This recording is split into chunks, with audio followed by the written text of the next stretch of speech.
This video picks up where we left off. Last one was about the pathway. This one is completing the pathway or progressing it a long ways, plus all of the other infrastructure that goes down in the lower garden. That little round blue tank is being reused. That's our old septic tank. We're using it as a pump chamber.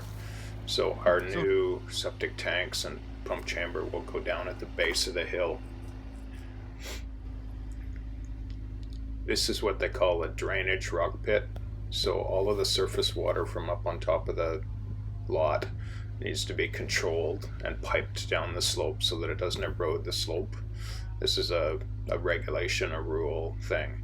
And the outfall can't just dump onto the lawn at the bottom of the hill either. It's got to be buried and put into a big French drain essentially. So that big rock pit is designed to take all of the surface water overflow from the cistern, and all the groundwater that seeps into the perimeter drains all comes down the slope in a pipe.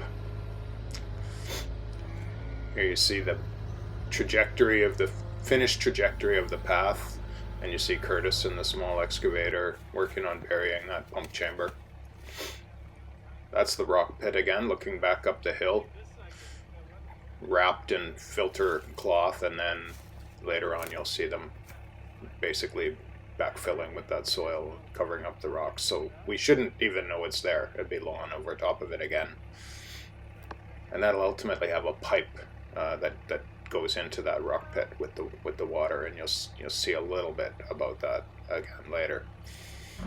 I didn't catch as much of this as I would have liked to. I was away a bit.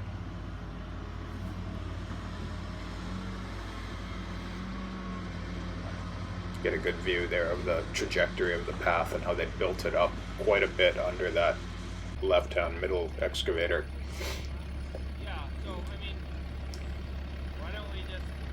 So we obviously need to replant on all of this fresh dirt so that it doesn't erode and slide away.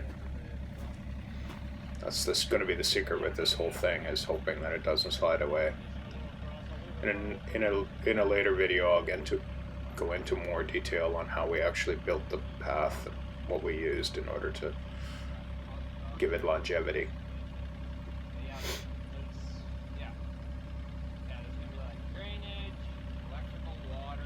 It's going to be a lot of work, but I'm quite pleased with the opportunity that we have to actually re-landscape the slope and hopefully make it a little bit prettier than what it was before. It will be a challenge to keep it from just going back to nature though, because it's hard to maintain on that slope.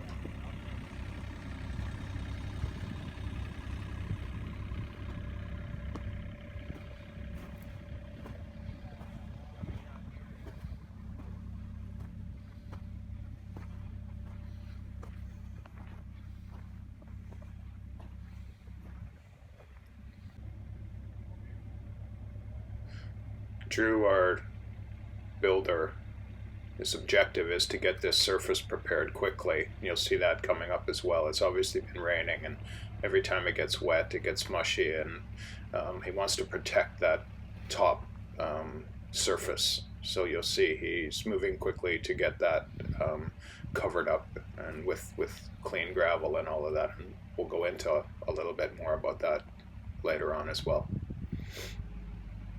Rain's not your friend.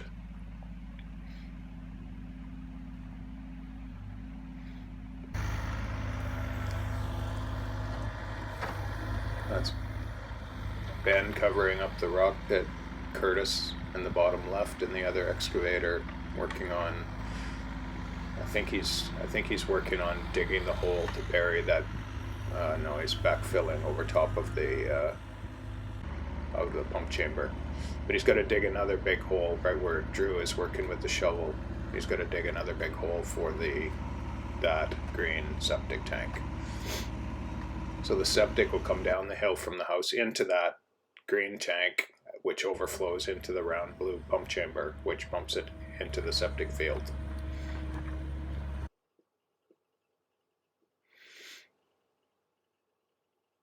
Okay, we're up top now. That concrete cylinder is a catch basin, so all of the lines that for all the drainage up top meet and converge in that and then go down the hill. This shows all the utilities going down the hill. The white is the septic. I think orange is power. There's another small cable to the left of the orange, and then the big black is the surface drainage line which goes to the rock pit. I think the orange might be irrigation water.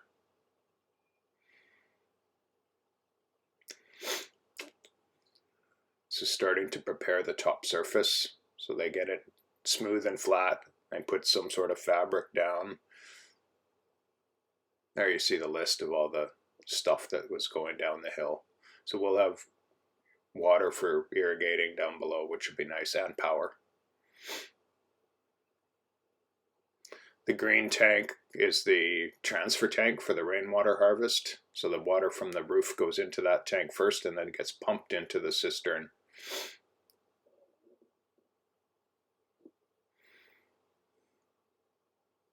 So we should be quite a bit more protected from any future rain now.